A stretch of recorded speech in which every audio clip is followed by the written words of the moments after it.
வணக்கம். பாருங்க இந்த கிராமம் வந்து அது ஒரு ரொம்ப கிராமம். ஆனா பஸ் வசதிலாம் அடிக்கடி இருக்குது. என்ன ஒரு பிரச்சனை அப்படின்னா எனக்கு மைண்டுக்குள்ள வர்றது, இந்த வயசானவங்க தான் அந்த கடை அந்த பாட்டி வச்சு நடத்திட்டு இருக்காங்க. அதுக்கு பக்கத்துல பால் டெய்ரி என்னமோ இருக்குது. வயசான காலத்துல அவங்க செய்ய வேண்டிய கடமை வேலைகள் அப்படிங்கிற ஒண்ணு பழகிட்டாங்கன்னா, அதை லாஸ்ட் வரைக்கும் விட முடியாது. அத பண்ணிக்கிட்டு தான் இருக்காங்க. அது ஏன் அவ்வளோ இம்பார்ட்டன்ட்டா நான் சொல்றேன் அப்படின்னா, யாருக்குமே வந்து அந்த ஒரு ஒரு மனுஷன் வந்து உயிரிழந்துட்டார் அப்படிங்கிற போது, அந்த அந்த தருணத்துல அந்த கட்டத்துல மட்டும் சொல்லுவாங்க, ஐயோ பாவம் இப்படி போயிட்டாரு. இவ்வளவு தூரம் கஷ்டப்பட்டு அந்த மனுஷன் எதை சம்பாரிச்சு கொண்டு போனாரு, இங்க எருமை கட்டி இருக்குது.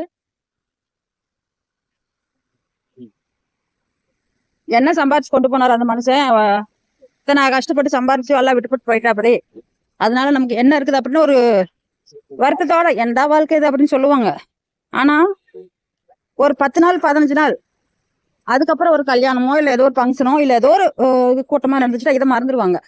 அதை பத்தி பேசுவாங்க. மனிதனுடைய இயல்பே அதுதான்.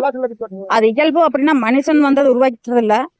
கடவுளா அப்படி ஒரு இதை படைச்சு மைண்ட் எல்லாம் அவரு பண்ணணுதான். இதெல்லாம் நம்ம மனுஷனா யாருன்னு இல்லை. கடவுளுடைய ஒரு அனுகிரகம் இருந்தா மட்டும்தான் அது எல்லாமே சக்சஸ் ஆகும், நடக்கும்.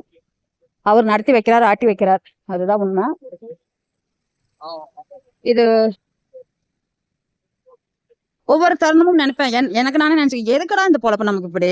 என்னத்தை கொண்டு போற லாஸ்ட்ல எதுக்காக வாழ வந்த அனுப்பிச்சு வச்சாரு கடவுள் அப்படின்னு மனசை யோசிக்க சொல்ல எனக்கு. ஆனா யோசிக்கிறேன் ஒரு பக்கம், ஓகே. ஆனா அதுக்கு உண்டான தீர்வு நம்மளால பார்க்க முடியுதா சொல்லுங்க? கண்டிப்பா அதுக்கு உண்டான தீர்வு காண முடியல. திரும்பவும் உடம்பு வலி, கை கால் வலி இதெல்லாம் வர்றப்ப ரொம்ப வேதனைப்படுவேன், கஷ்டப்படுவேன். என்ன வேதனைப்பட்டு என்ன கஷ்டப்பட்டாலும் கடவுள் என்னென்ன கஷ்டத்தெல்லாம் அனுபவிக்க வைக்குவாரோ, கொடுப்பாரோ, தண்டனை கொடுப்பாரு, பனிஷ்மெண்ட் கொடுப்பாரு. கர்மா வினைன்னு ஒன்று இருக்குல்ல, இதெல்லாம் கொடுத்துதான் அவர் கூட்டிட்டு போவாரு.